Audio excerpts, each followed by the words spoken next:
Chocolate বাদাম বাবা কেউ বাদামাই খুঁজতে নাই। Hello dear learners, let's listen to an inspiring story to learn English.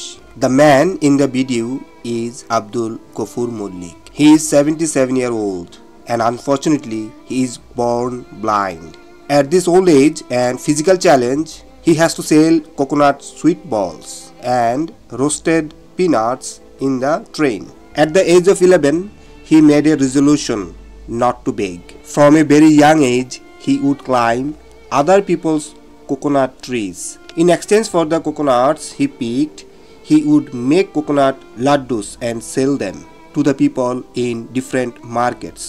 At one point, even though the Upazila Nirbahi officer offered him help, he politely refused to take it.